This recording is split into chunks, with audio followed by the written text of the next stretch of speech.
38 grados a pleno sol, el asfalto tan caliente que podía sentir cómo me quemaba las plantas de los pies a través de las sandalias. Mis rodillas ya no aguantaban más. Me dejé caer sobre la tierra seca del costado de la ruta, y el polvo se levantó como una nube sucia que se me metió en la boca. Sentí el sabor amargo, mezclado con mis propias lágrimas. A mi edad, 61 años, nunca imaginé que estaría de rodillas en medio de la nada, abandonada como un perro viejo que ya no sirve. La camioneta blanca de Damián, mi yerno, ya era apenas un punto brillante en el horizonte. Se alejaba levantando esa polvareda que todavía me picaba en los ojos. 20 kilómetros me separaban de la ciudad. 20 kilómetros bajo este infierno de calor, con mi presión alta, mi rodilla mala y este dolor en el pecho que no sé si es del corazón o de la traición. Sus últimas palabras todavía me resonaban en los oídos como una cachetada. Debiste firmar la casa cuando te lo pedimos con buenos modales, Patricia. Ahora vas a firmar después de que el sol te enseñe a respetar. Y se rió. Se rió mirándome por el espejo retrovisor mientras yo le suplicaba que no me dejara ahí. Después aceleró y me dejó envuelta en una nube de polvo y vergüenza. Intenté pararme. Las piernas me temblaban tanto que volví a caer. El bolso con mis medicamentos estaba adentro de esa camioneta. Mi celular también. Todo lo que tenía era mi cuerpo viejo y cansado, este vestido floreado empapado de sudor y la certeza de que mi propia familia me había tirado a la basura. Ustedes me están escuchando ahora, ¿verdad? Quiero que me escuchen bien, porque lo que voy a contarles no es solo mi historia. Es la historia de muchas de ustedes que están ahí, del otro lado de la pantalla. Tal vez pensando que sus hijos nunca les harían algo así, que su familia las cuida, que están seguras. Yo también lo pensaba. Hace apenas unos meses, si alguien me hubiera dicho que mi propio yerno me abandonaría en medio de una ruta desierta para robarme mi casa, me habría reído en su cara. Pero aquí estoy, contándoles cómo caí de rodillas sobre la tierra caliente mientras el hombre que se sienta en mi mesa cada domingo me dejaba tirada como basura. Déjenme un comentario si alguna vez sintieron que su propia familia los traicionó, porque necesito saber que no estoy sola en esto. Escriban de dónde me están viendo, por favor. Necesito sentir que alguien me escucha, aunque sea desde una pantalla. Me llamo Patricia Morales. Tengo 61 años y toda mi vida trabajé con estas manos. Miren, si yo estuviera frente a ustedes ahora mismo, les mostraría mis dedos. Están deformados de tanto coser. Tengo callos en las yemas de tanto empujar la aguja cuando las máquinas se descomponían y había que entregar igual. Tengo las uñas cortas y despintadas porque nunca tuve tiempo para esas cosas. Estas manos cosieron uniformes escolares por 35 años. Uniformes para chicos de familias que podían pagarlos, y también para los que no podían, porque yo nunca pude negarle un guardapolvo a una madre con la vergüenza en los ojos. Con estas manos levanté a mi hija Lucía después de que su padre nos abandonara cuando ella tenía apenas 4 años. Coser de noche, coser de madrugada, coser hasta que los ojos se me cerraban solos y tenía que echarme agua fría en la cara para seguir. Lucía nunca usó ropa de segunda mano. Nunca le faltó nada. Fue a la universidad. Se recibió de contadora. Yo estaba tan orgullosa el día de su graduación que lloré más que ella. Después conoció a Damián. Al principio me cayó bien, no voy a mentir. Era educado, atento, llegaba con flores, me ayudaba a cargar las bolsas del mercado. Suegra querida, por aquí, suegra linda, por allá. Lucía estaba enamorada y yo solo quería verla feliz. Después de todo lo que había sufrido conmigo, trabajando de día y estudiando de noche, merecía un buen hombre a su lado. Se casaron hace 3 años. Yo les pagué la mitad de la fiesta. Vacié mi cuenta de ahorros porque una madre hace eso, ¿no? Una madre se saca el pan de la boca para que sus hijos tengan todo. Damián no tenía familia. Había crecido en hogares, pasando de una casa a otra. Cuando me contó eso, sentí tanta pena por él que lo abracé como si fuera mi propio hijo. Aquí tienes familia ahora, le dije. Esta es tu casa también. Ojalá nunca hubiera dicho esas palabras. Los primeros meses todo iba bien. Ellos vivían en un departamento chico que alquilaban, yo en mi casa. La casa que heredé de mis padres, una construcción antigua pero sólida, con 3 habitaciones grandes, patio con árboles frutales y un taller donde tenía mis máquinas de coser. Está en el barrio San Martín, a 6 cuadras de la plaza principal. Antes era una zona tranquila, de familias trabajadoras. Ahora pusieron un shopping nuevo y los precios de las propiedades se dispararon. Mi casa, que antes valía poco y nada, ahora vale mucho, demasiado. Ahí empezó todo. Hace un año, Damián y Lucía llegaron una tarde de domingo. Traían facturas y esa sonrisa que ahora reconozco como el comienzo de la trampa. «Suegra, tenemos que hablar de algo importante», dijo Damián mientras servía el mate con esa amabilidad fingida que yo todavía no sabía identificar. Me dijeron que estaban preocupados por mí, que vivir sola a mi edad era peligroso, que si me pasaba algo, si me caía, si me daba un infarto, nadie se daría cuenta hasta que fuera demasiado tarde. «Tenés que pensar en tu seguridad, mamá», insistía Lucía, y yo veía preocupación genuina en sus ojos. O eso creía. La solución que proponían era simple. Ellos se mudarían conmigo, cuidarían de mí, yo no estaría sola, y la casa grande no se desperdiciaría. Sonaba razonable. Hasta me pareció lindo tener compañía después de tantos años de soledad. Acepté. Fue el peor error de mi vida. Al principio era sutil. Damián opinaba sobre todo. Que las plantas del patio estaban muy descuidadas, que necesitaba contratar un jardinero. Él conocía a alguien bueno, un tal Ramiro. Yo accedí, después que la casa necesitaba arreglos urgentes. Goteras que yo nunca había visto, problemas eléctricos imaginarios. Siempre él conocía al técnico indicado, y siempre yo tenía que pagar. Empecé a notar que mis cosas desaparecían. Pequeñas cosas al principio. Un anillo de mi madre que guardaba en el joyero. Me dijeron que seguramente lo había perdido, que a mi edad era normal olvidar dónde dejaba las cosas. Después fueron 500 pesos que tenía guardados en el cajón de la cocina. «Mamá, estás confundida, ahí nunca hubo plata», me decía Lucía con esa paciencia condescendiente que usas con los viejitos que ya no están bien de la cabeza. Empecé a dudar de mí misma. Hace 2 meses encontré a Damián en mi habitación. Estaba junto a mi cómoda, con papeles en la mano. «¿Qué haces?», le pregunté. Se sobresaltó, pero se recuperó rápido. «Buscaba ibuprofeno, suegra. Lucía tiene dolor de cabeza.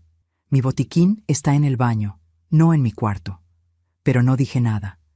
Cada vez que abría la boca para quejarme, sentía que era yo la que estaba siendo malagradecida, desconfiada, una vieja amargada. Entonces pasó lo del jardinero.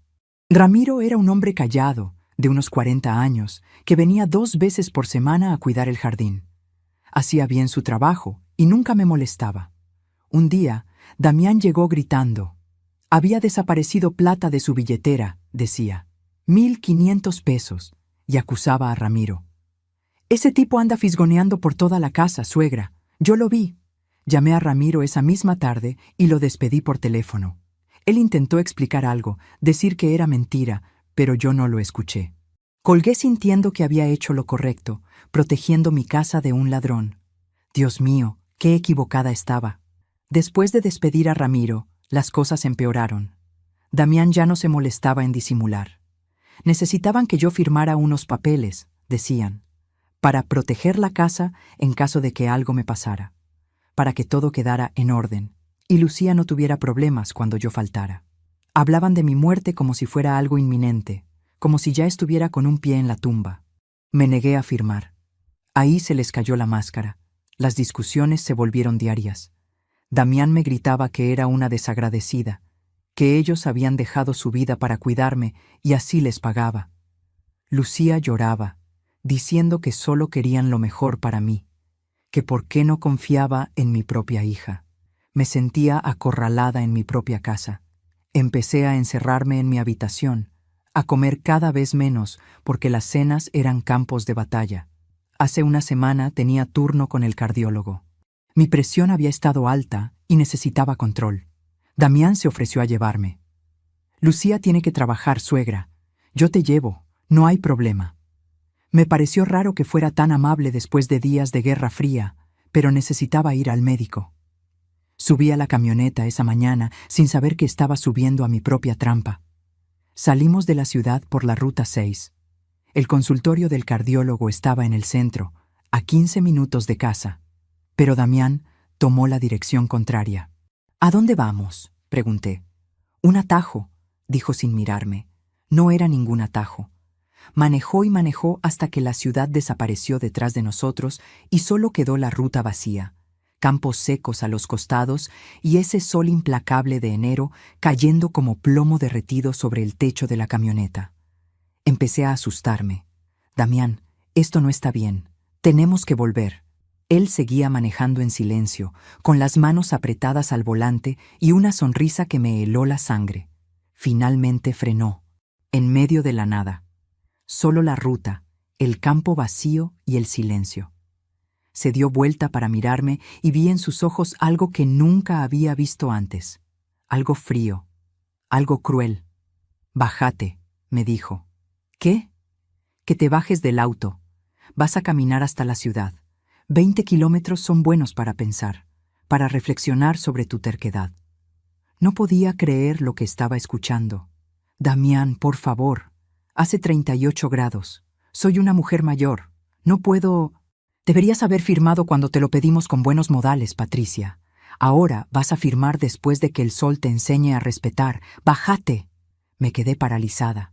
Él se bajó, dio la vuelta, abrió mi puerta y me agarró del brazo. Fuerte, me dolió. Me tiró afuera como si fuera una bolsa de basura. Caí sobre el asfalto caliente. Me raspé las manos. «Mi cartera», supliqué. «Por lo menos déjame la cartera, mi teléfono».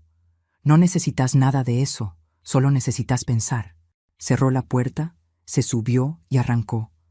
Lo último que vi fue su cara en el espejo retrovisor, riéndose, y ahí estaba yo, de rodillas en la tierra, con el sol quemándome la nuca, sin agua, sin teléfono, sin nada, sintiendo que mi vida se había convertido en una pesadilla de la que no podía despertar. El silencio de la ruta era absoluto. Solo se escuchaba el viento caliente y mi propia respiración agitada. Intenté pararme de nuevo.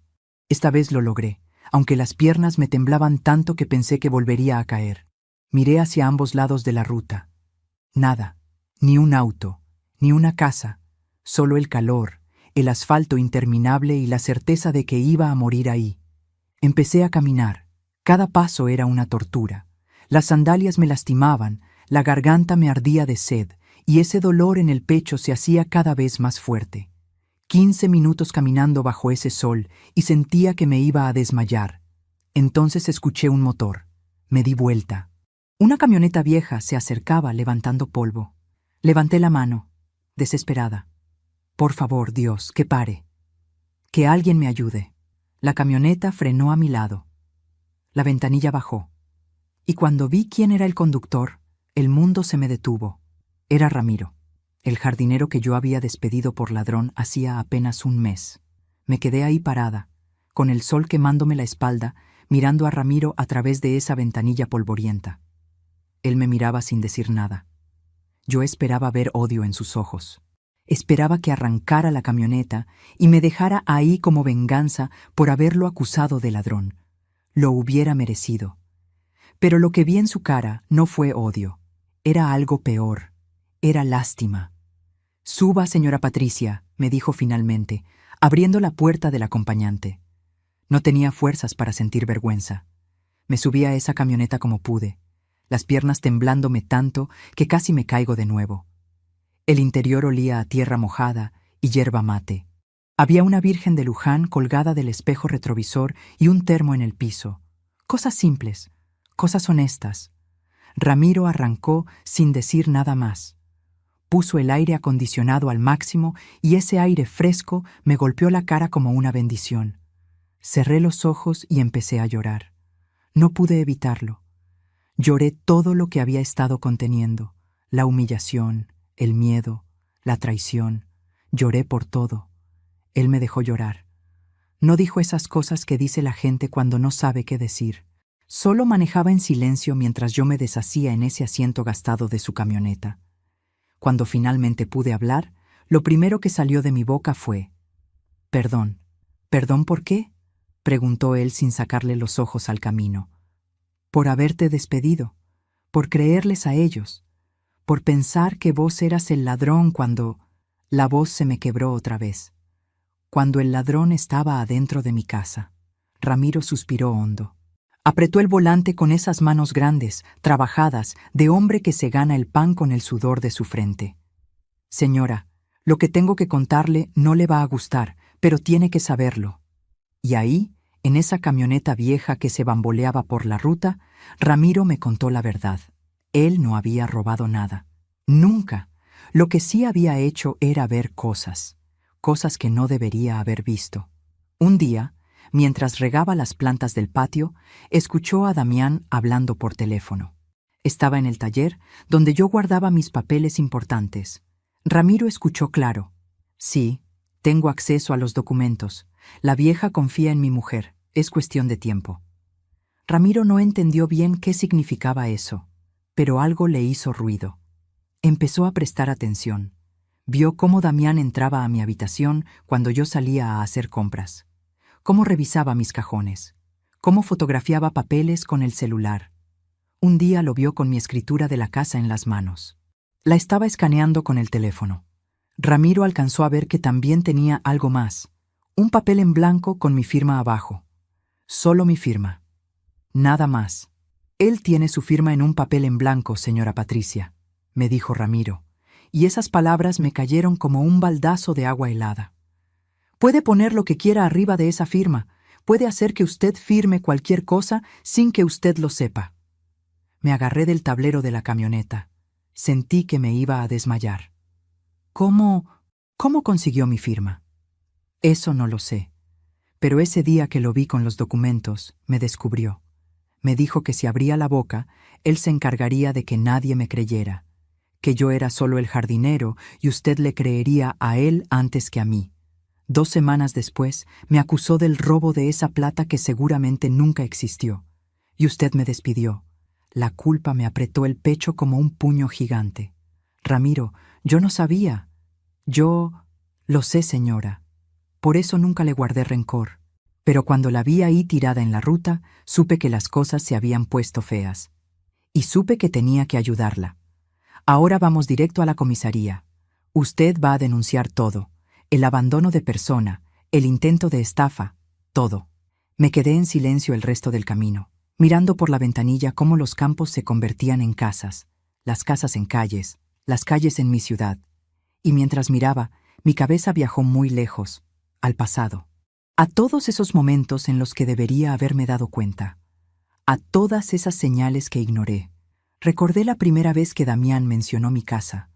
Fue a los 6 meses de casarse con Lucía.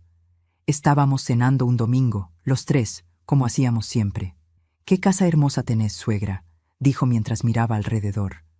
«Con el shopping nuevo que pusieron acá cerca, esto debe valer una fortuna», lo dijo casual, como quien comenta el clima.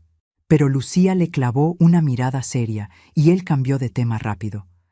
Yo no le di importancia. Recordé cuando mi hija era chiquita. Apenas 4 años tenía cuando su padre nos abandonó. Me dejó una nota en la mesa de la cocina. «No estoy hecho para esto. Suerte». Eso fue todo. 31 años tenía yo, sin profesión, sin estudios, con una nena chica y una casa que apenas habíamos terminado de pagar. Esa misma semana busqué trabajo. Conseguí en una fábrica de guardapolvos, costura industrial. Entraba a las 6 de la mañana y salía a las 3 de la tarde. El sueldo no alcanzaba. Así que empecé a coser de noche en casa. Arreglos de ropa para las vecinas, cortinas, manteles, lo que fuera. Lucía se dormía con el ruido de mi máquina de coser. Tac, tac, tac, tac. Ese sonido fue la banda sonora de nuestra vida. Los fines de semana también trabajaba. No había descanso, no había salidas, ni vacaciones, ni tiempo para mí. Todo era para Lucía. Para que tuviera ropa linda, útiles nuevos, zapatillas de marca como las otras nenas. para que nunca sintiera que le faltaba un padre, porque su madre le daba todo el doble. Cuando cumplió 15 años, le hice el vestido más hermoso que cosí en mi vida, celeste, con canutillos que bordé uno por uno durante 3 meses. Ella lloró cuando se lo probó. «Sos la mejor mamá del mundo», me dijo abrazándome fuerte. Yo sentí que todo valía la pena, cada noche sin dormir, cada dolor de espalda, cada comida que me salteé para que a ella no le faltara nada. Lucía estudió en la Universidad Nacional. Era inteligente, aplicada. Yo seguía cosiendo de noche para pagarle los libros, los viajes, las fotocopias. Ella trabajaba también, de mesera los fines de semana, pero no le alcanzaba. Yo nunca le dije que no, nunca le dije, no puedo. Siempre encontraba la manera. Se recibió a los 25. Conseguí trabajo en un estudio contable. Yo estaba tan orgullosa que mandé a hacer tarjetas con su nombre. Lucía Morales, contadora pública. Las repartí por todo el barrio. Mi nena era profesional, había roto el ciclo, ya no sería como yo, matándose por 2 mangos. Pero algo cambió en ella después. Empezó a venir menos a casa. Siempre estaba ocupada, siempre tenía cosas que hacer. Yo lo entendía. Era joven, tenía su vida. Aunque a veces me dolía cenar sola después de tantos años de cenar juntas. Cuando conoció a Damián, volvió a ser la de antes. Venía seguido, me contaba todo.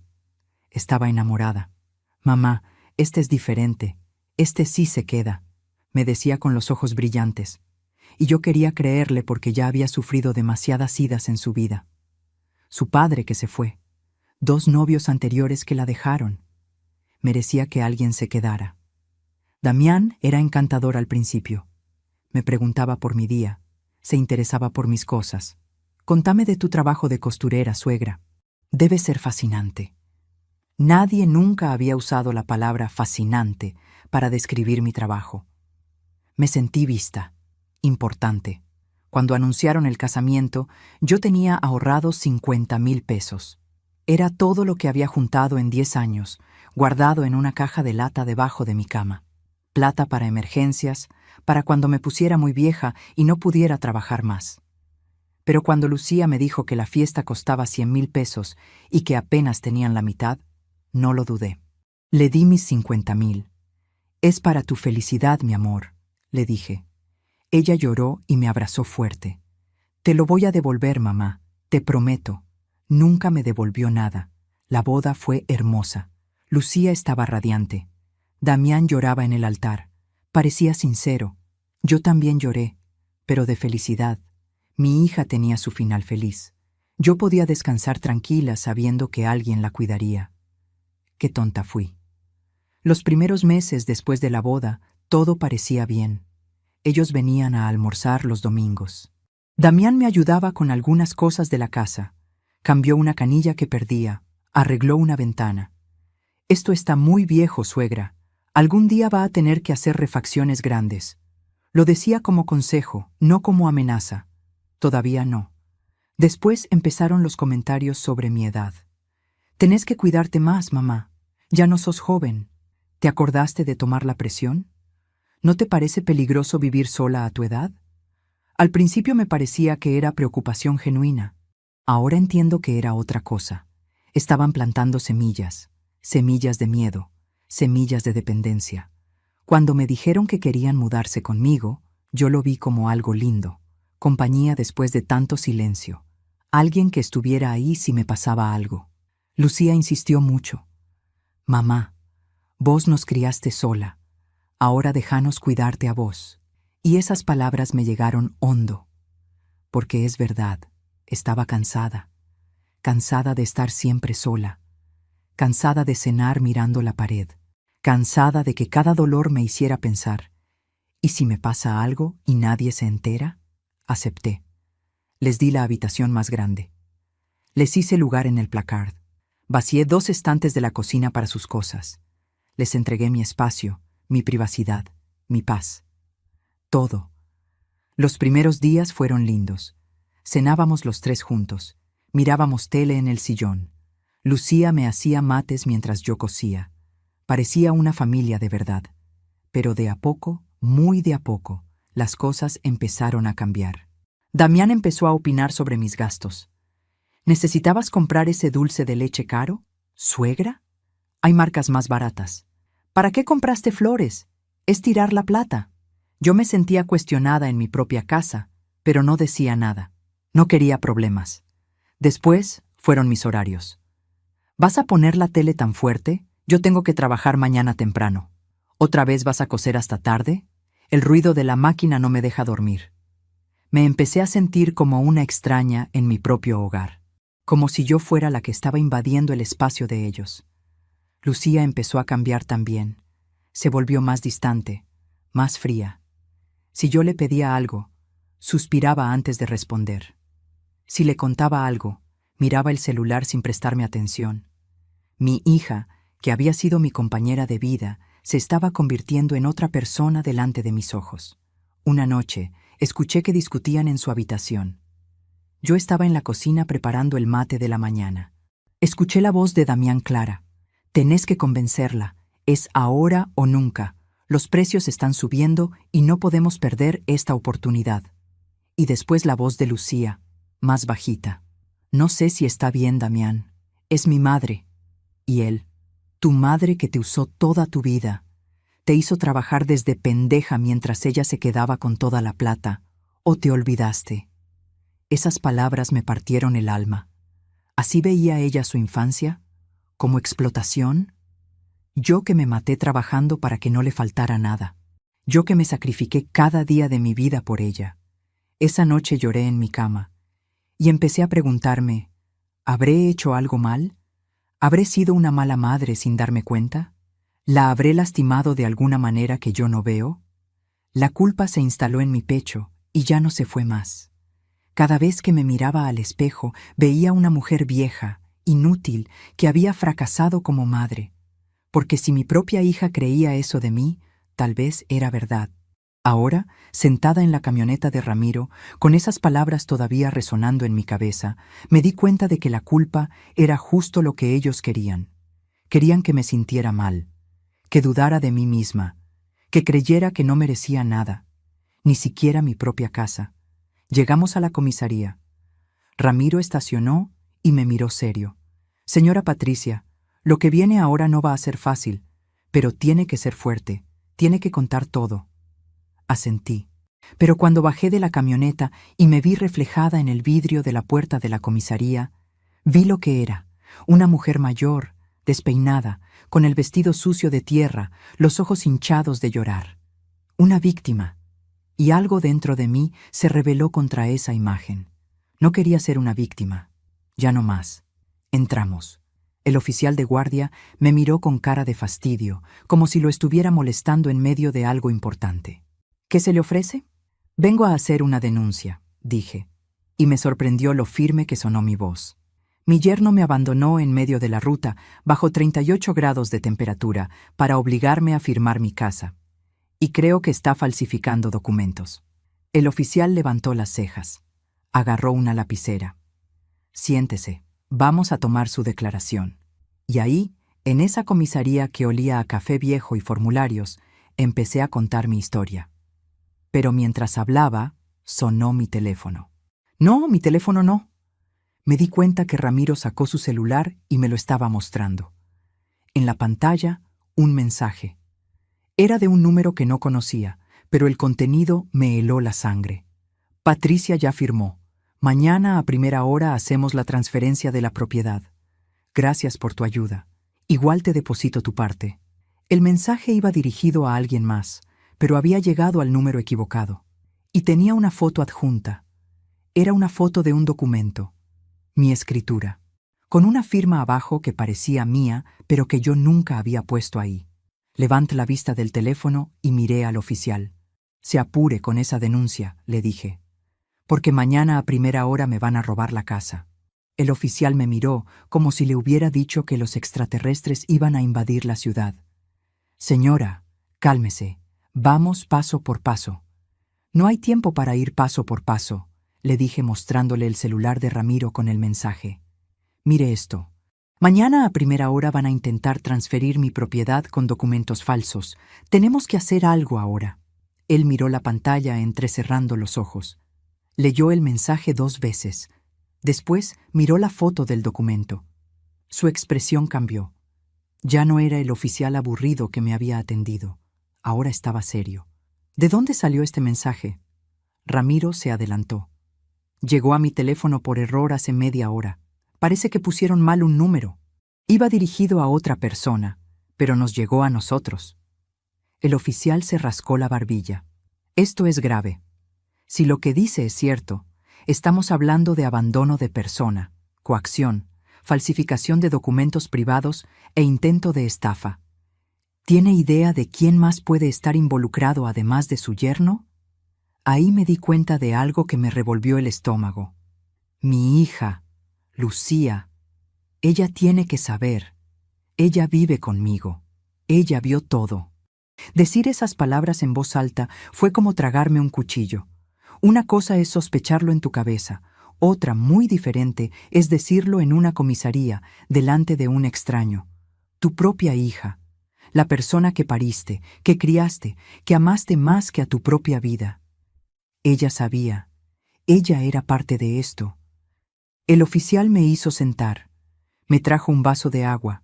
Temblaba tanto que derramé la mitad cuando intenté tomar. Necesito que me cuente todo desde el principio, con detalles. Nombres, fechas, todo lo que recuerde. Y ahí empecé. Les conté del abandono en la ruta, de los meses de presión para que firmara papeles, de las cosas que desaparecían, de cómo me hacían sentir que estaba loca, que mi memoria fallaba, que era una vieja chocha que no sabía ni dónde dejaba sus cosas.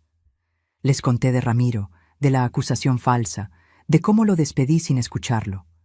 Les conté de mi firma en un papel en blanco que Damián había escaneado. El oficial escribía y escribía.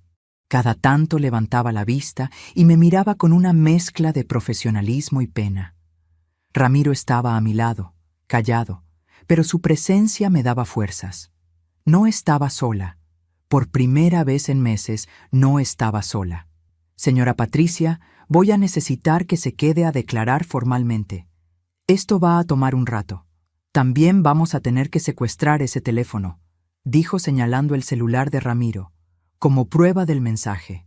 Y necesito que me dé la dirección exacta de su casa y todos los datos de su yerno y su hija. Le di todo. Nombre completo de Damián, Damián Osvaldo Cabrera. Documento. Edad, 32 años. Y después tuve que decir los datos de mi propia hija, Lucía Andrea Morales. 29 años. Mi nena. Mi única hija. Mientras el oficial hacía llamados, coordinaba con otros agentes, llenaba formularios, yo me quedé sentada en esa silla de plástico duro mirando la pared verde agua de la comisaría. Y algo dentro de mí se rompió. Pero no se rompió de tristeza, se rompió de otra cosa, de rabia. Rabia de verdad. No esa bronquita chiquita que te da cuando alguien te corta en la fila del banco. No. Esto era otra cosa. Era un fuego que me subía desde el estómago hasta la garganta. Un fuego que había estado apagado durante años y que ahora explotaba con una fuerza que me asustaba y me aliviaba al mismo tiempo. Me había pasado la vida entera dando tiempo, dando plata, dando amor, dando hasta lo que no tenía. Y esto era lo que recibía a cambio. Me habían usado. Me habían exprimido como un trapo viejo y ahora querían tirarme a la basura para quedarse con lo poco que me quedaba. Basta. La palabra resonó en mi cabeza como un grito. Basta. Hasta aquí. No iba a seguir siendo la víctima.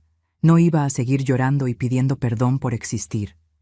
No iba a dejar que me robaran lo único que tenía, mi casa, mi dignidad, mi historia.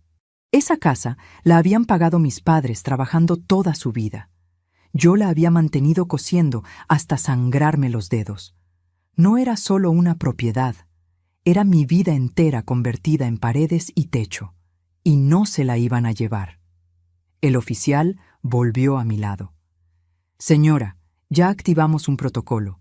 Vamos a ir a su casa con una orden para revisar documentación y computadoras. También vamos a citar a su yerno y a su hija para que declaren.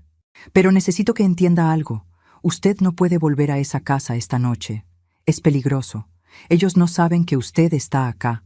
No saben que denunció. Si aparece pueden destruir pruebas o incluso ponerse violentos. ¿Y dónde voy a ir?, pregunté. No tenía hermanos, no tenía familia. Mis amigas del barrio eran conocidas de saludar en la vereda, nada más. Estaba sola en el mundo. Ramiro puso su mano sobre mi hombro. Puede quedarse en mi casa esta noche. Mi esposa y yo tenemos una habitación de huéspedes. No es gran cosa, pero está limpia y hay comida caliente. Lo miré. A este hombre al que había tratado como un ladrón. A este hombre que me había salvado cuando no tenía ninguna obligación de hacerlo. ¿Por qué me ayudas? Yo te traté tan mal. Porque es lo correcto, señora. Y porque a mi madre le hicieron algo parecido hace años. Yo no pude ayudarla a tiempo, pero puedo ayudarla a usted. Asentí sin poder hablar. Las lágrimas querían salir, pero las aguanté. Ya había llorado suficiente. Ahora era momento de otra cosa. Salimos de la comisaría cerca de las 7 de la tarde. El sol estaba bajando y el calor finalmente aflojaba un poco. Ramiro me llevó a su casa en esa camioneta vieja que ahora me parecía el vehículo más noble del mundo. Vivía en un barrio humilde a 20 cuadras de mi casa. Casitas bajas, calles de tierra, perros sueltos. Pero había flores en las ventanas y ropa tendida que se movía con el viento. Había vida. Su esposa, Marta, me recibió con un abrazo. Era una mujer de mi edad, redondita, con el pelo canoso recogido en un rodete. «Ay, señora Patricia, pase, pase». Ramiro me contó todo. «Qué barbaridad lo que le hicieron. Venga, debe estar muerta de hambre». Y ahí me di cuenta de que no había comido nada en todo el día.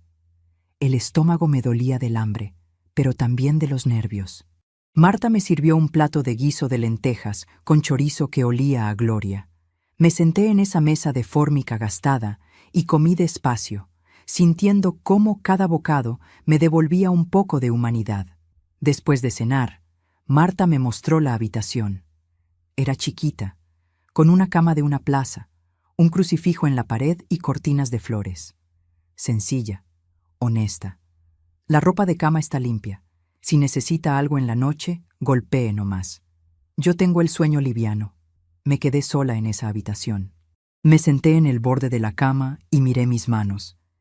Estas manos que habían trabajado tanto, que habían dado tanto, ahora tenían que aprender a pelear.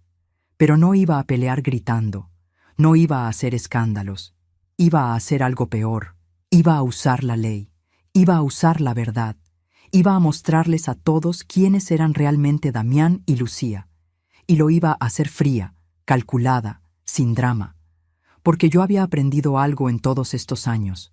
Cuando gritas, la gente puede no escucharte, pero cuando te quedas callada y actúas, ahí sí te prestan atención.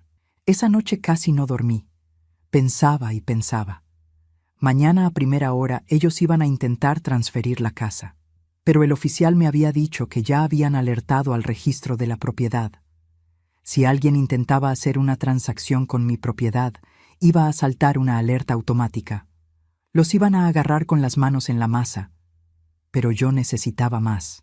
Necesitaba que pagaran por todo, no solo por el intento de robo de la casa, por los meses de maltrato, por hacerme sentir loca, por usar mi amor de madre como un arma en mi contra. A las 5 de la mañana ya estaba despierta. Me levanté, me lavé la cara con agua fría. Marta ya estaba en la cocina preparando mate. ¿Pudo dormir algo?, me preguntó. Un poco, mentí. A las 8 de la mañana sonó el teléfono de Ramiro. Era el oficial. Señora Patricia, necesito que venga a la comisaría. Hay novedades. El corazón me latía tan fuerte que pensé que me iba a estallar el pecho. Ramiro me llevó. Entramos a la comisaría y ahí estaba el oficial con cara de satisfacción. Los agarramos. Su yerno se presentó esta mañana a las 8:30 en el registro de la propiedad con documentación falsa. Está detenido. Su hija estaba con él. También está demorada para declarar. Me tuve que apoyar en la pared. Las piernas no me respondían. ¿Están acá? Están en salas separadas. Van a tener que enfrentarse en la audiencia de formalización, pero por ahora están aislados. Encontramos muchas cosas en el allanamiento de anoche en su casa. Documentos escaneados, archivos en la computadora de su yerno con firmas suyas superpuestas en diferentes contratos. Esto es grande, señora, muy grande. Me senté, respiré hondo, y entonces pregunté algo que necesitaba saber aunque me matara. ¿Puedo verla? ¿Puedo ver a Lucía? El oficial dudó. No es protocolo, pero está bien. 5 minutos, sin contacto físico, con un oficial presente. Me llevaron por un pasillo largo. Cada paso me pesaba como si llevara piedras en los bolsillos. Me hicieron entrar a una sala pequeña con una mesa y 2 sillas. Y ahí estaba ella. Lucía, mi hija. Estaba sentada con la cabeza entre las manos. Tenía el pelo revuelto, la cara hinchada de llorar.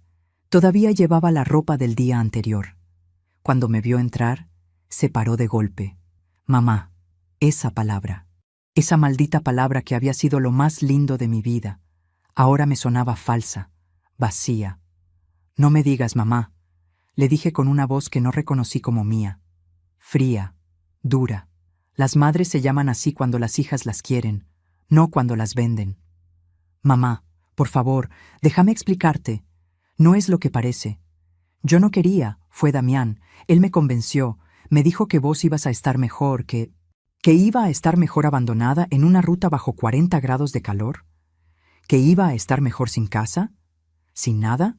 ¿Eso te dijo y vos le creíste? Yo no sabía que te iba a dejar en la ruta. Te juro que no sabía. Cuando llegó a casa sin vos, me dijo que te habías bajado porque querías caminar, que estabas enojada. Y le creíste. Claro que le creíste. Porque era más fácil creerle a él que preguntarte si tu propia madre era capaz de bajarse de un auto en medio de la nada. Lucía lloraba. Mocos, lágrimas, el maquillaje corrido. Parecía una nena chica. Y por un segundo, solo un segundo, sentí el impulso de abrazarla, de decirle que todo iba a estar bien, porque eso es lo que hace una madre.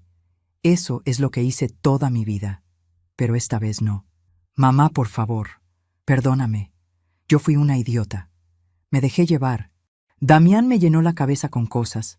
Me dijo que vos me habías robado mi juventud, que me merecía algo a cambio, que la casa era en parte mía porque vos me la ibas a dejar igual. ¿Y vos qué pensabas, Lucía? Digo, cuando cosía hasta las 3 de la mañana para pagarte la universidad, ¿pensabas que te estaba robando la juventud? Cuando te compré esas zapatillas de marca que querías, aunque eso significara que yo comiera arroz toda la semana, ¿te estaba robando? Cuando vacié mis ahorros para tu casamiento, ¿te estaba robando? No, yo solo estaba confundida.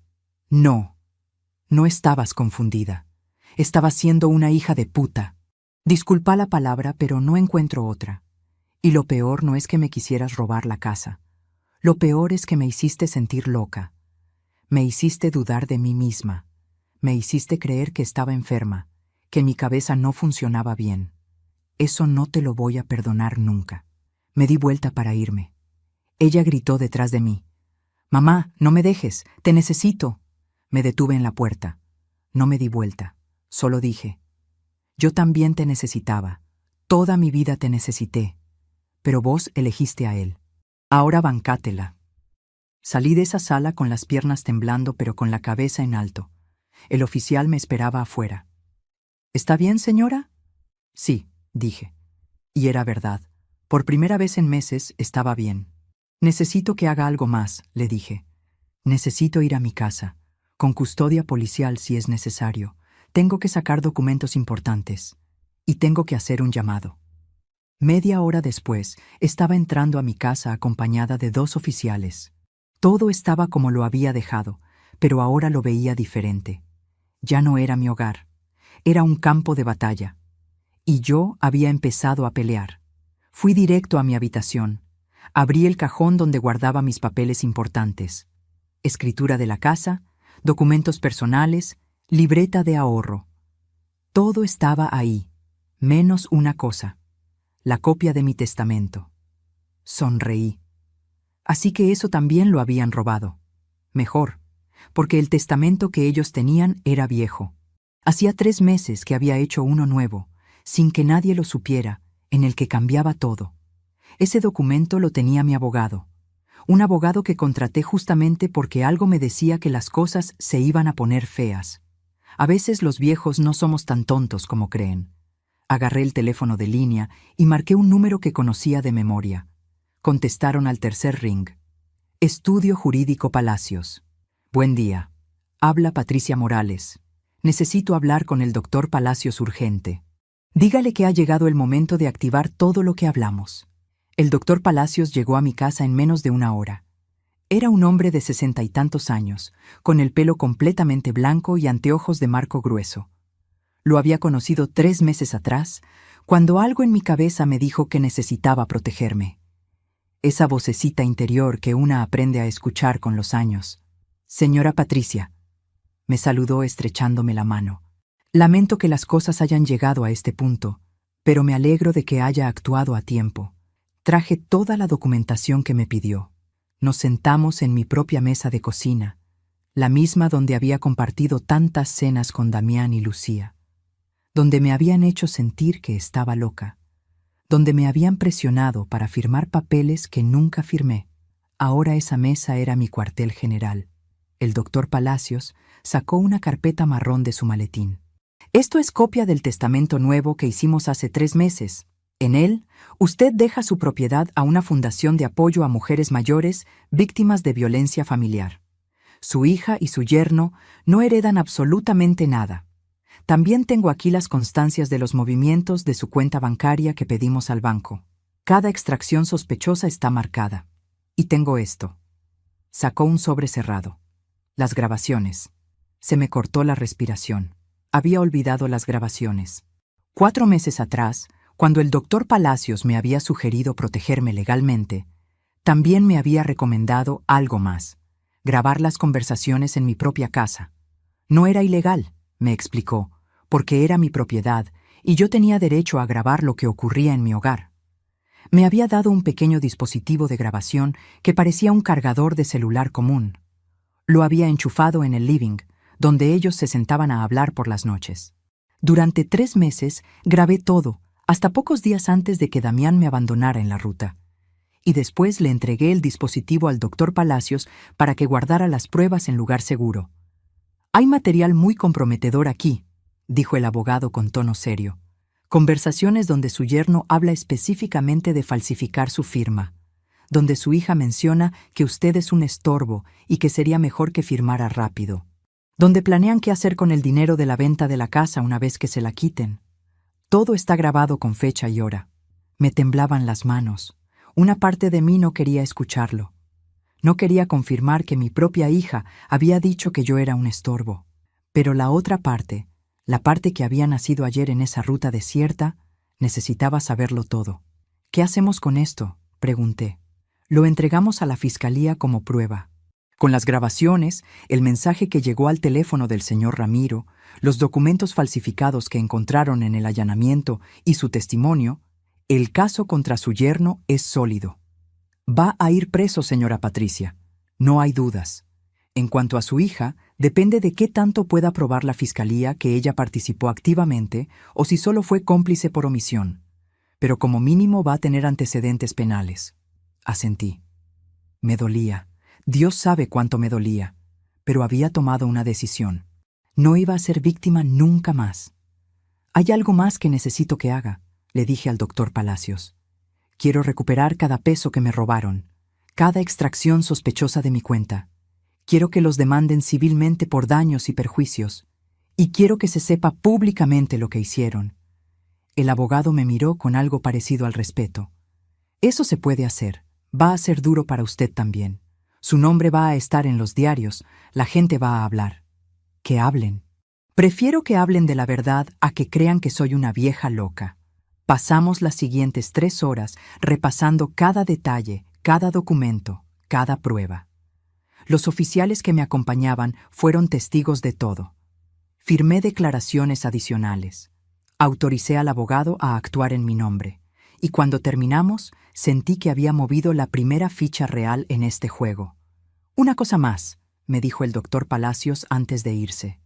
Su casa es su casa. Ellos no tienen ningún derecho legal sobre ella. Puede cambiar las cerraduras cuando quiera. Es más, se lo recomiendo. Y si intentan entrar por la fuerza, llame inmediatamente a la policía.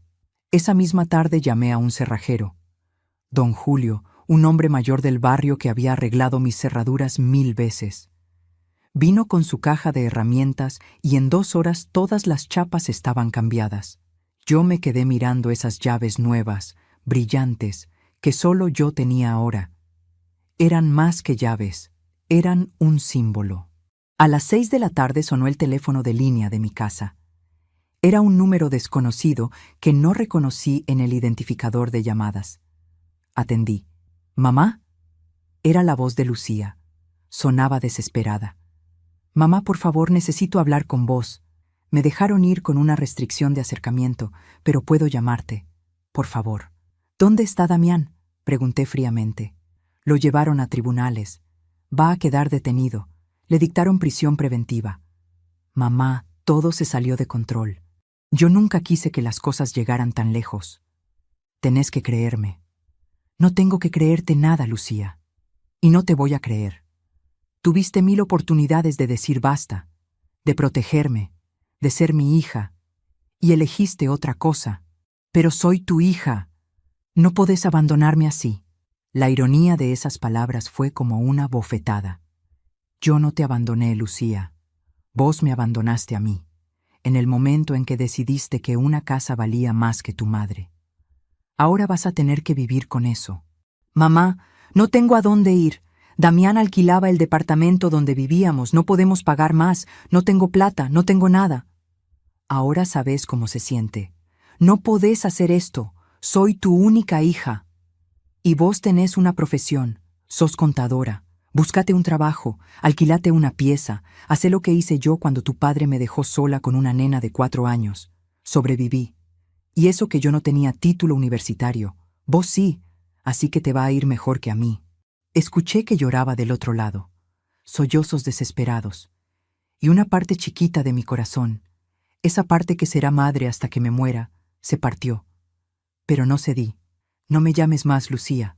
Mi abogado se va a comunicar con vos para coordinar todo lo legal. Pero entre nosotras no hay nada más que hablar. Corté. El teléfono cayó de mis manos temblorosas. Me senté en el sillón y me permití llorar. Lloré por la hija que creí tener. Lloré por los años perdidos. Lloré por la familia que se había roto. Pero también lloré de alivio, porque finalmente había dicho basta. Los días siguientes fueron un torbellino. El caso salió en el diario local. Intentan despojar a una mujer mayor de su vivienda con documentos falsos. La noticia se regó por el barrio como pólvora. Las vecinas empezaron a tocar mi timbre. Algunas para chismosear, otras para apoyarme genuinamente. Doña Rosa, que vivía en la esquina, me trajo un tupper con empanadas. Para que no cocine, mijita. Usted necesita descansar. Don Alberto, el del almacén, me dijo que me fiaba lo que necesitara. Usted siempre fue buena con todo el mundo.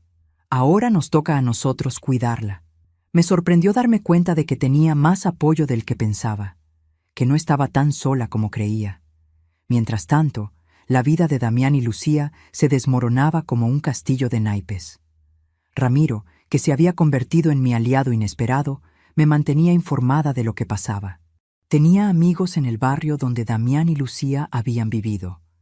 Me contó que los habían echado del departamento por falta de pago, que Lucía estaba viviendo en la casa de una amiga, durmiendo en el sillón, que Damián seguía detenido esperando el juicio y que en la cárcel las cosas no le estaban yendo nada bien.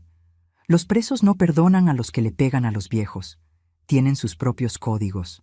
Una tarde, 2 semanas después del abandono en la ruta, estaba regando las plantas del patio cuando escuché golpes desesperados en mi puerta. No era el timbre. Era alguien golpeando con los puños. Fuerte, violento. Miré por la mirilla. Era Lucía. Pero no se parecía en nada a mi hija. Estaba flaca, desaliñada, con ojeras profundas y el pelo sucio atado en una cola. Tenía puesta la misma ropa que había visto en las fotos del diario. «¡Mamá! ¡Abrime! Sé que estás ahí», gritaba. «Tenemos que hablar. No podés dejarme así en la calle». No abrí. Agarré el teléfono y llamé al número que el oficial me había dado. Hay una persona violando la restricción de acercamiento en mi domicilio. Lucía seguía gritando. Los vecinos empezaron a salir a sus puertas. Doña Rosa le gritaba: «Deja en paz a tu madre, sin vergüenza. No tenés vergüenza». En 10 minutos llegó el patrullero. 2 oficiales se bajaron. Lucía los vio y se largó a llorar. «Solo quiero hablar con mi mamá. Es mi mamá. No hice nada malo». «Señora, tiene una restricción de acercamiento. No puede estar acá», le dijo uno de los policías. «Pero es mi madre. Mi propia madre me está haciendo esto. Díganle que salga. Díganle que hable conmigo». Abrí la puerta. Salí al frente de mi casa. Los vecinos miraban desde sus ventanas. Lucía me vio y quiso acercarse, pero los policías la frenaron. «Lucía», le dije con voz firme, «tenés que irte. No podés estar acá». «Mamá, por favor, perdóname.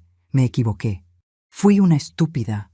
Pero no merezco esto. No merezco vivir en la calle. No merezco que me trates como si fuera basura». «¿No mereces?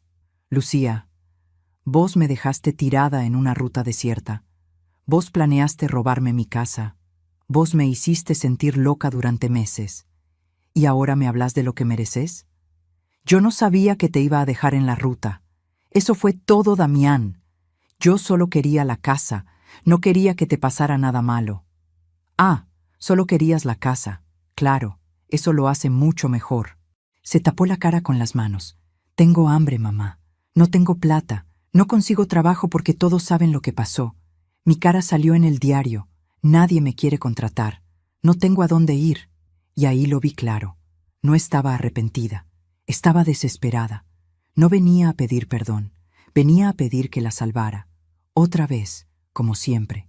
«Lucía, vos tenés casi 30 años. Tenés una carrera. Tenés salud. Tenés todo lo que yo no tenía cuando me quedé sola. Vas a salir adelante, ¿o no? Pero eso ya no es mi problema. ¿Cómo podés ser tan fría?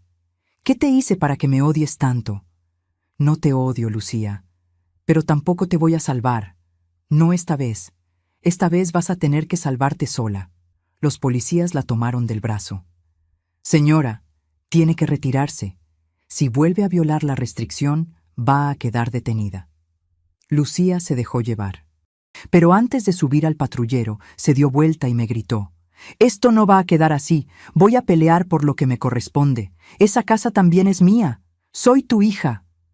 «Ser mi hija no te da derecho a mi casa», le respondí. «Trabajá, comprá la tuya propia, como hice yo». El patrullero se la llevó. Los vecinos seguían mirando. Doña Rosa se acercó y me puso una mano en el hombro. «Hiciste bien, Patricia. Lo que ella te hizo no tiene perdón de Dios». Volví a entrar a mi casa. Me temblaban las piernas. Me senté en el sillón y me quedé mirando al vacío. ¿Había hecho bien? ¿O era una madre desnaturalizada, como seguramente dirían muchos? El teléfono sonó. Era el doctor Palacios.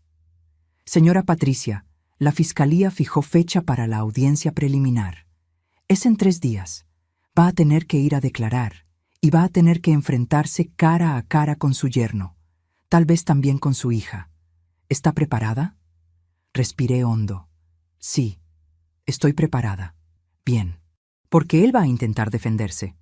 Va a decir que usted consintió todo, que está confundida por la edad, que su memoria no es confiable. Va a tratar de pintarla como una viejita senil que no sabe lo que dice. Tiene que estar fuerte. Voy a estar fuerte. Ya no soy la misma mujer que hace un mes. Esa mujer se murió en esa ruta desierta. La que está ahora es otra. Me gusta escuchar eso. Nos vemos en tribunales». Esos 3 días fueron los más largos de mi vida. No dormía bien. Tenía pesadillas donde Damián me dejaba en la ruta una y otra vez, donde Lucía me miraba con asco y me decía que era una mala madre. Despertaba empapada en sudor, con el corazón galopando. Pero cada mañana me levantaba, me duchaba, me vestía y seguía adelante. Porque no había vuelta atrás. El día de la audiencia llegó. Me puse mi mejor vestido, el azul que me había hecho yo misma hace 2 años. Me peiné con cuidado. Me pinté los labios con un rouge rosado. Quería verme digna. Quería que cuando me vieran supieran que no era una víctima. Era una sobreviviente. Ramiro se ofreció a llevarme. Marta vino también, para darme apoyo moral. Entramos al edificio de tribunales, un monstruo de cemento y vidrio que me intimidaba. Había tanta gente, tanto ruido, tanto movimiento. Me aferré al brazo de Ramiro. El doctor Palacios nos esperaba en la puerta de la sala. Todo va a salir bien. Recuerde, diga la verdad, no se ponga nerviosa y míreme si necesita un momento para recomponerse. Entramos. La sala era más chica de lo que imaginaba. Bancos de madera, un escritorio alto donde estaba el juez y 2 mesas, una para la fiscalía y otra para la defensa. Y ahí estaba él, Damián, esposado entre 2 oficiales, más flaco, con barba de varios días, la ropa arrugada. Cuando me vio entrar, me clavó una mirada llena de odio puro. Ya no era el yerno encantador que me traía flores. Era lo que siempre había sido, un depredador. Y a su lado, en otro banco, estaba Lucía, mi hija. Se veía pequeña, asustada. Cuando nuestras miradas se cruzaron, ella bajó la vista. No pudo sostenerme la mirada. El juez golpeó con su martillo. Comenzamos. Y ahí, en esa sala fría y despiadada, empezó el momento de la verdad. El fiscal se puso de pie. Era un hombre joven, de unos 35 años, con traje oscuro y una carpeta llena de papeles. Su señoría, vamos a demostrar con pruebas contundentes que el señor Damián Osvaldo Cabrera planificó durante meses el despojo sistemático de la señora Patricia Morales, que falsificó documentos, que coaccionó a la víctima y que finalmente la abandonó en una ruta desierta bajo condiciones climáticas extremas que pusieron en riesgo su vida. El abogado defensor, un tipo de traje barato que miraba a todos con cansancio, apenas levantó la mano. Su señoría, mi cliente actuó bajo presión emocional. La señora Morales tiene problemas de memoria documentados y existe confusión sobre los acuerdos familiares previos. ¿Problemas de memoria documentados?, saltó el fiscal. ¿Dónde está esa documentación? El abogado defensor tartamudeó. No tenía nada. Me llamaron a declarar. Subí al estrado con las piernas temblándome, pero la cabeza en alto. Juré decir la verdad, y la dije, toda, sin llorar, sin victimizarme.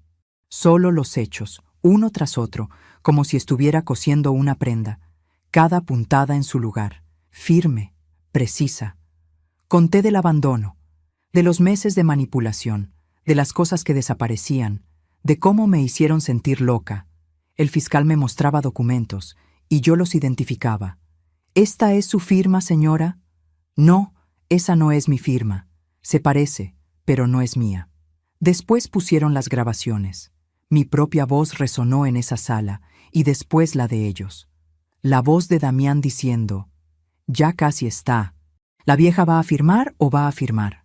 Si no es por las buenas, va a ser por las malas». Y la voz de Lucía, «¿Y si se niega?» Y Damián, «No va a tener opción. Cuando estés solo y viejo, haces lo que te dicen o te quedas en la calle». Escuchar esas palabras delante de todos fue como recibir cuchilladas. Pero no bajé la mirada. Miré fijo a Lucía. Ella lloraba en silencio, tapándose la boca con las manos. El juez escuchó todo con cara de piedra. Cuando terminaron las declaraciones, golpeó con su martillo. El señor Cabrera queda procesado por los delitos de coacción, falsificación de instrumento privado, tentativa de estafa y abandono de persona. Se mantiene la prisión preventiva hasta el juicio oral. En cuanto a la señora Lucía Andrea Morales, queda imputada como partícipe necesario. Se le otorga libertad condicional con prohibición de acercamiento a la víctima y obligación de presentarse semanalmente en la fiscalía. Damián explotó. «Esto es injusto. Esa vieja manipuladora nos lavó el cerebro a todos. La casa es de mi mujer por derecho. Ella la crió. Los oficiales tuvieron que sujetarlo». El juez lo miró con desprecio. «Señor Cabrera, le sugiero que se calle si no quiere que le agregue desacato a sus cargos. Retírenlo». Se lo llevaron esposado, gritando insultos. Lucía se quedó ahí sentada, destrozada, mirando al piso. Yo salí de esa sala sintiendo algo extraño en el pecho. No era felicidad, no era venganza. Era algo parecido a la paz. Afuera del tribunal, los periodistas me esperaban, varios con cámaras y micrófonos. Señora Patricia, ¿cómo se siente? ¿Va a perdonar a su hija? ¿Qué mensaje tiene para otras personas mayores en su situación? El doctor Palacios iba a sacarme de ahí, pero yo levanté la mano. Quería hablar, necesitaba hablar. Me siento aliviada, dije mirando a las cámaras. Aliviada de haber encontrado la fuerza para defenderme. Y quiero decirles algo a todas las personas mayores que están viendo esto. Si su familia los maltrata, si los hacen sentir que son una carga, si los presionan por sus propiedades o su dinero, no están solos. Hay leyes que los protegen. Hay gente que los va a ayudar. No se queden callados como casi me quedé yo. Hablen, denuncien, porque nuestra dignidad no se negocia y porque haber trabajado toda la vida nos da derecho a vivir en paz, no a ser víctimas de quienes se supone nos deben amar. Esa noche mi declaración salió en todos los noticieros. Mi cara, mi historia, llegó a miles de hogares y empezaron a llegarme mensajes. Al principio por las vecinas que venían a mi casa a contarme que habían visto la noticia. Después por carta. Después el doctor Palacios me dijo que su estudio estaba recibiendo llamadas de otras personas mayores contando historias similares. Yo había abierto una puerta, y del otro lado había mucha gente esperando para salir. Las semanas siguientes fueron de reorganización total de mi vida. Lo primero que hice fue limpiar la casa de toda presencia de Damián y Lucía. Sus cosas las puse en cajas y las dejé en el depósito municipal, como me indicó el abogado. Que las retiraran ellos si querían. Yo no quería nada que me los recordara. Limpié sus habitaciones, cambié las sábanas, las cortinas, pinté las paredes de blanco otra vez. Era como exorcizar la casa de malos espíritus. Y con cada mano de pintura, con cada mueble que movía, sentía que recuperaba mi espacio, mi aire, mi vida. Ramiro venía seguido a ayudarme. No tiene que hacer todo esto sola, señora Patricia. Me ayudó a arreglar cosas que estaban rotas hace años y que yo nunca había tenido tiempo o plata para reparar. La gotera del baño, la ventana del taller que no cerraba bien, la reja del frente que estaba oxidada. Un día, mientras tomábamos mate en el patio, le pregunté, ¿por qué haces todo esto por mí, Ramiro? Ya me salvaste, ya cumpliste. Me miró serio. Le conté que a mi vieja le pasó algo parecido. ¿Se acuerda? Mi hermano y su mujer la convencieron de que firmara la casa. Le dijeron que solo era un trámite, que no se preocupara. Ella firmó porque confiaba. A los 2 meses la echaron de su propia casa. Tuvo que venirse a vivir con nosotros. Murió de tristeza 3 años después. Nunca se recuperó de esa traición. Se le llenaron los ojos de lágrimas. Yo no pude ayudarla, pero pude ayudarla a usted, y eso, de alguna manera, me sana a mí también. Le apreté la mano. No hizo falta decir más. Mientras yo reconstruía mi vida, la de Damián y Lucía se desmoronaba como un edificio podrido. Damián seguía preso esperando el juicio. Por Ramiro me enteré de que lo habían golpeado 2 veces en la cárcel. Los otros presos lo despreciaban. A los que maltratan viejos y chicos no los perdonan ni los delincuentes. Tiene su propia justicia ahí adentro. Lucía había conseguido finalmente un trabajo. Pero no de contadora, de cajera en un supermercado. Ganaba el mínimo. Vivía en una pensión del lado feo de la ciudad, compartiendo baño con otras 5 personas. Una vecina que la había visto me lo contó con placer. La vi el otro día, Patricia, flaca, ojorosa, con el uniforme del súper todo arrugado. No saludó. Bajó la cabeza y siguió caminando. No sentí placer al escuchar eso, pero tampoco sentí pena. Sentí nada. Y ese nada era liberador. Un sábado a la tarde, Marta, la esposa de Ramiro, vino a visitarme con una propuesta. Patricia, hace tiempo que quiero decirte algo. Vos cosés hermoso, yo sé hacer tejidos. ¿Qué te parece si armamos algo juntas? Vendemos por internet. Hay grupos de Facebook donde la ropa hecha a mano se vende muy bien. Podemos hacer un emprendimiento. La idea me sorprendió. Hacía años que no cosía por placer. Siempre había sido por necesidad, por plata, por supervivencia. Pero coser para crear, para disfrutar, y además ganar algo de dinero extra. Me gusta, le dije, y lo decía en serio. Empezamos de a poco. Ella tejía chalecos y gorros. Yo cosía carteras de tela, delantales, bolsas reutilizables. Sacamos fotos con el celular y las subimos a un grupo de emprendedores. Las primeras semanas no vendimos nada. Pero después, una señora de Córdoba compró un delantal. Después otra de Mendoza compró 2 bolsas. Y después empezaron a llover pedidos. No ganábamos fortunas, pero ganábamos lo suficiente. Y más importante, yo había recuperado el placer de crear, de usar mis manos para hacer algo lindo, no solo por obligación. Cada puntada ahora era un acto de libertad. También empecé a hacer cosas que nunca me había permitido. Doña Rosa me invitó a su grupo de gimnasia para adultos mayores. Al principio me dio vergüenza. Yo no soy de esas cosas, le dije. Pero ella insistió. Anda una vez nomás. Si no te gusta, no volvés. Fui, y me gustó. Éramos 8 señoras y 2 señores, todos arriba de 60, moviéndonos torpemente al ritmo de una música suave. La profesora era paciente, dulce. No importa si no sale perfecto, lo importante es moverse, activar el cuerpo, sentirse vivos. Sentirse vivos. Hacía tanto que no me sentía viva, solo cansada, solo sobreviviendo. Pero ahora, estirando estos músculos viejos, sudando un poco, riéndome cuando me equivocaba en los pasos, me sentía viva de verdad. Después de la gimnasia íbamos todas a tomar el té a la casa de alguna. Hablábamos de nuestras vidas, de nuestros achaques, de nuestros hijos. Y descubrí que no era la única con historias dolorosas. Todas teníamos nuestras heridas, pero también teníamos fuerza, tanto más fuerza de la que creíamos. Una tarde, 3 meses después del juicio, estaba en mi casa cosiendo cuando sonó el timbre. Abrí. Era Lucía. Se veía distinta, más delgada, con el pelo más corto, sin maquillaje. Vestía un jean gastado y una remera simple. Ya no era la contadora elegante que había sido. Era otra persona. «Hola, mamá», dijo con voz pequeña. «Sé que tengo restricción, pero la levanté la semana pasada. El abogado hizo el trámite. Podemos vernos si vos querés». No dije nada, solo la miré. «No vengo a pedirte nada», continuó. «Solo vine a decirte algo que tendría que haberte dicho hace mucho. Tenías razón. En todo. Fui una hija de puta. Te usé. Te hice daño. Y no hay perdón para eso. No espero que me perdones.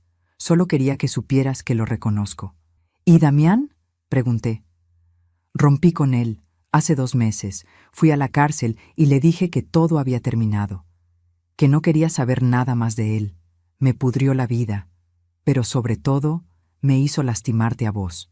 Y eso no te lo voy a perdonar nunca». Nos quedamos en silencio. Un silencio largo, incómodo, lleno de todas las cosas que no dijimos durante años. «¿Cómo estás?», le pregunté finalmente.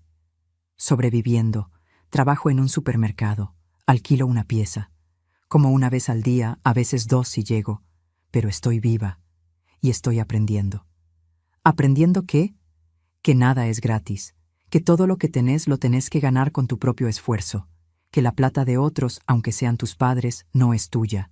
Vos me enseñaste eso toda tu vida trabajando. Pero yo no quise ver. Quise el camino fácil. Y el camino fácil me llevó al infierno». Asentí. «Me alegro de que lo hayas entendido.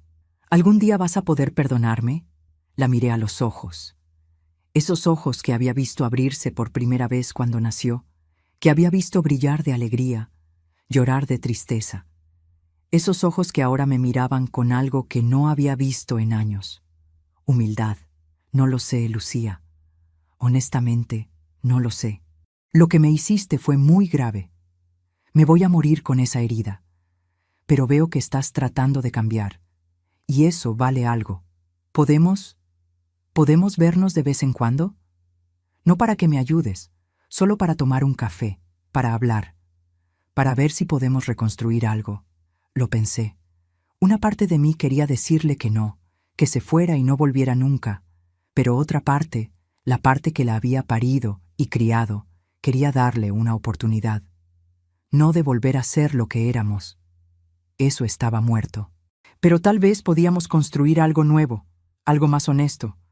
Podemos intentar, le dije, pero con condiciones, nada de plata, nada de pedidos, nada de manipulaciones. Si volvés a cruzar ese límite una sola vez, se termina para siempre. Acepto, te lo prometo. No la abracé, no la invité a pasar, pero tampoco le cerré la puerta en la cara. Llámame la semana que viene. Vemos de encontrarnos en algún café del centro. Ella asintió. Tenía lágrimas en los ojos. Gracias, mamá. Se fue.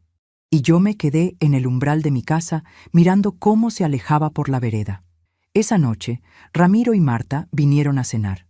Había cocinado un guiso de mondongo, de esos que llevaban horas de cocción y que llenaban la casa de olor a hogar. Pusimos la mesa en el patio, bajo el árbol de naranjos que mi padre había plantado hace 50 años. Mientras comíamos, mientras reíamos, mientras compartíamos el pan y el vino, me di cuenta de algo. Esta era mi familia ahora. No la familia de sangre que me había traicionado, sino la familia que había elegido, la familia que me había elegido a mí. Ramiro levantó su copa. Por usted, señora Patricia, por su fuerza, por su dignidad, por enseñarnos a todos que nunca es tarde para defenderse. Por vos, Patricia, dijo Marta, que encontraste tu voz. Levanté mi copa también. Por ustedes, por salvarme cuando más lo necesitaba, por recordarme que todavía hay gente buena en el mundo. Brindamos. Y en ese tintineo de copas, en esa mesa compartida, en esa noche tibia de verano, entendí que había ganado algo más valioso que un juicio.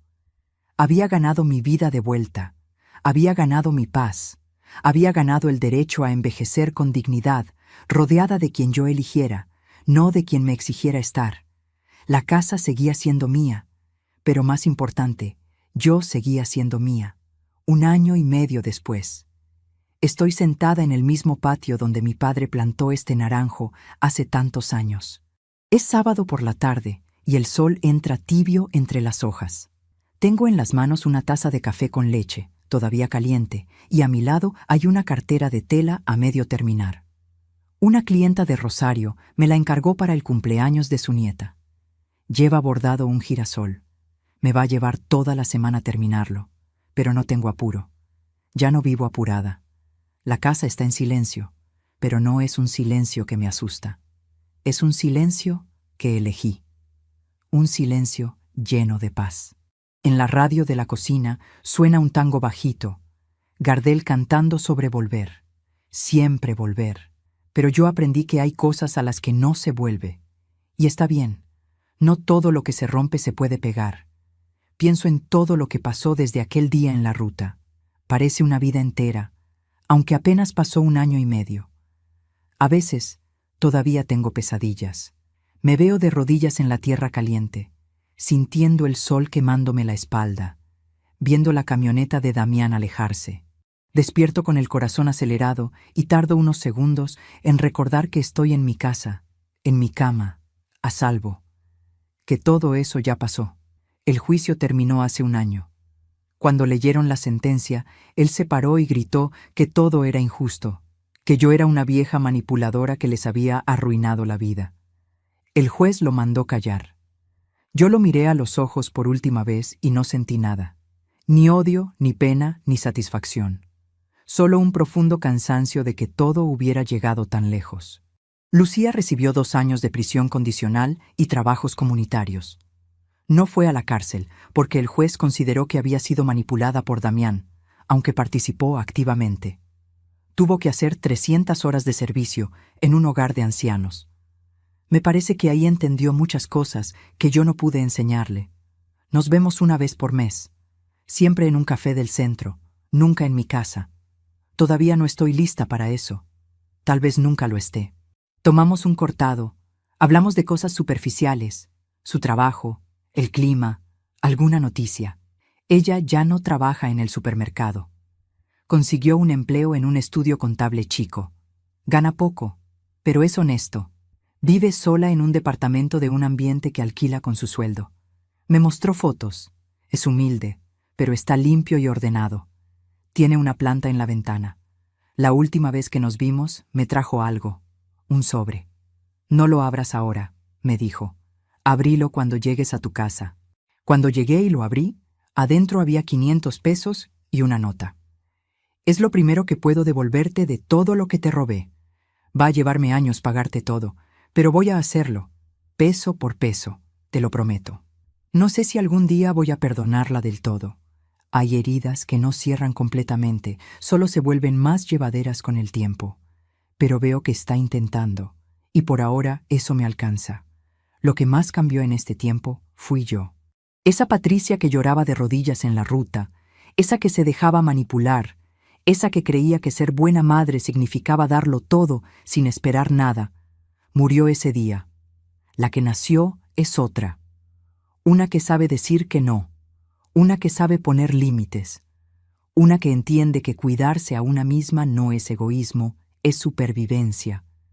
El emprendimiento con Marta creció más de lo que imaginábamos. Ahora tenemos una página de Instagram con casi 5,000 seguidores. Vendemos por todo el país.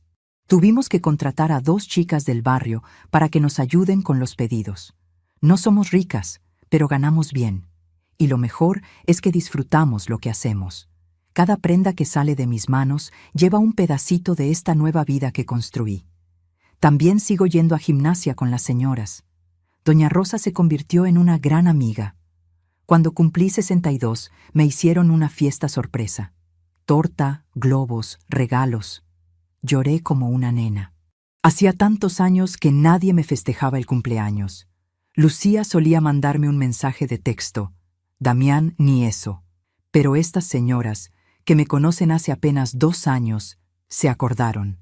Me hicieron sentir importante. Me hicieron sentir querida. Ramiro sigue viniendo a casa a ayudarme con arreglos. Ya no le pago como jardinero. Ahora es mi amigo. Él y Marta son la familia que elegí. Los domingos almorzamos juntos, a veces en mi casa, a veces en la de ellos. Comemos, tomamos mate, miramos alguna película vieja en la tele. Cosas simples. Cosas que valen más que todo el dinero del mundo. Hace 3 meses pasó algo que me sorprendió. Una señora me contactó por mensaje. Había visto mi historia en las noticias. Me contó que su hijo y su nuera la estaban presionando para que les diera su casa, que la hacían sentir culpable, que le decían que era egoísta, que a su edad ¿para qué necesitaba una casa tan grande? Ella estaba a punto de ceder. Pero vio mi entrevista y se dio cuenta de que no estaba sola. Me pidió el contacto de mi abogado. Lo denunció a tiempo. Salvó su patrimonio y su dignidad.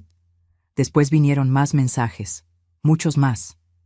Señoras y señores mayores contándome historias parecidas. Hijos que los maltrataban.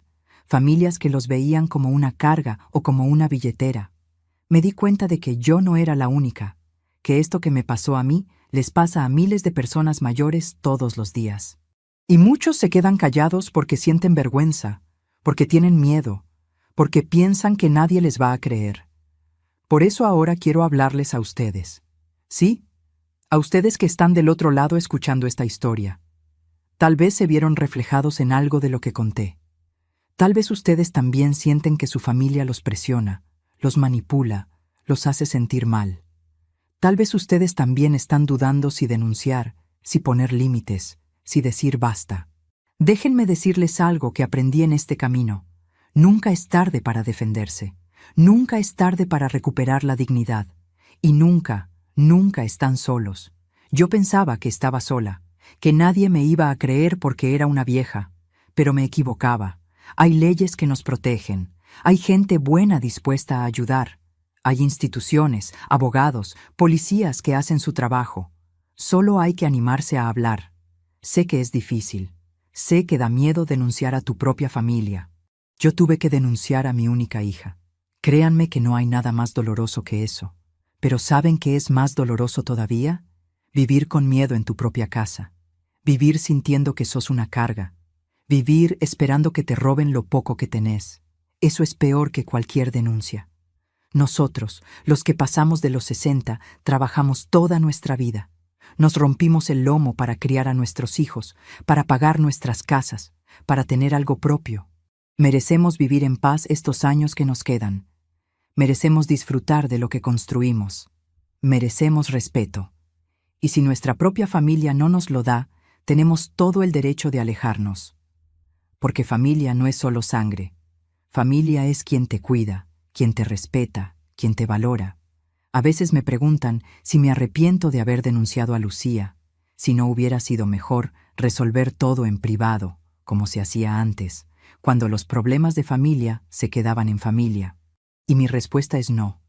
No me arrepiento, porque callarme hubiera significado perder mi casa, mi dignidad y probablemente mi vida. Damián no se iba a detener, y Lucía tampoco. Iban a seguir hasta sacarme todo, hasta dejarme en la calle o en un geriátrico barato donde me olvidarían para siempre. Ahora, cuando me miro al espejo, veo arrugas, veo canas, veo un cuerpo que ya no es joven, pero también veo algo que no veía antes. Veo fuerza, veo dignidad, veo una mujer que sobrevivió, que peleó, que se defendió, y eso me llena de orgullo. Si están pasando por algo parecido, quiero que sepan que hay salida. No tienen que aguantar maltrato, no tienen que entregar sus propiedades por culpa o por miedo, no tienen que vivir con la angustia de que los están usando. Hablen, denuncien, busquen ayuda. Hay organizaciones de adultos mayores, hay defensorías, hay líneas telefónicas gratuitas donde pueden asesorarse.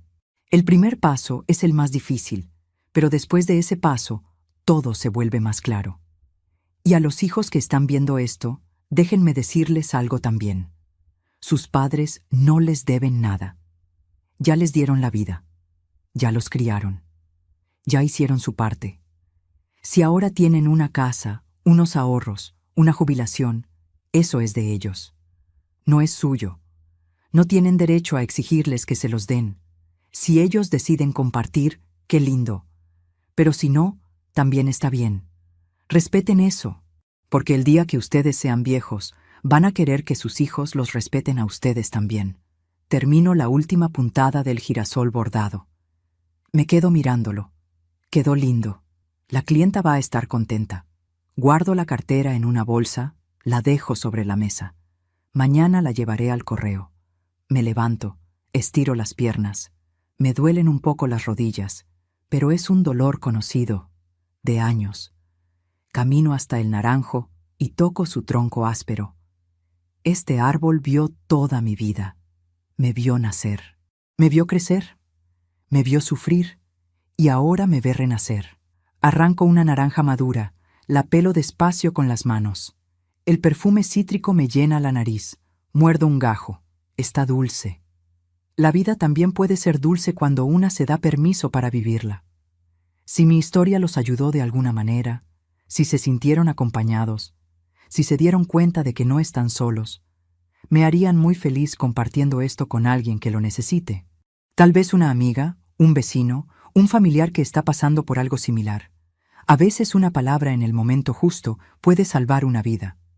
También me gustaría saber de ustedes. Cuéntenme en los comentarios de dónde me están viendo. Cuéntenme si alguna vez vivieron algo parecido. ¿Cómo lo resolvieron? Sus historias pueden ayudar a otros que están pasando por lo mismo. Somos una comunidad. Y juntos somos más fuertes.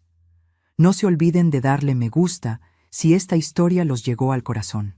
Y si todavía no están suscritos al canal, suscríbanse para seguir escuchando historias reales de personas reales. Historias que nos recuerdan que siempre hay esperanza, que siempre hay salida, que nunca es tarde para empezar de nuevo. Tengo 63 años, viví una vida dura, perdí cosas, perdí gente, pero gané algo que vale más. Me gané a mí misma, y eso nadie me lo puede quitar. Ustedes también pueden ganarse a sí mismos, solo tienen que animarse a dar el primer paso. Ese paso que da tanto miedo, pero que cambia todo. Yo lo di. Y mírenme ahora. Aquí estoy. De pie, en mi casa, en mi vida. Libre. Y si yo pude, ustedes también pueden. El sol empieza a bajar. Las sombras se alargan en el patio. Dentro de un rato vendré Ramiro y Marta para cenar. Hice pastel de papas, el que a ellos les gusta. Después vamos a jugar a las cartas y a reírnos de las tonterías de siempre. Voy a acostarme tarde y voy a dormir profundo, sin pesadillas, sabiendo que mañana me voy a despertar en mi cama, en mi casa, rodeada de gente que me quiere de verdad. Y cuando abra los ojos y vea la luz del sol entrando por la ventana, voy a sonreír, porque voy a recordar que cada nuevo día es un regalo que me gané con fuerza y dignidad. Voy a recordar que sobreviví y que esta vida, esta segunda oportunidad, es completamente mía.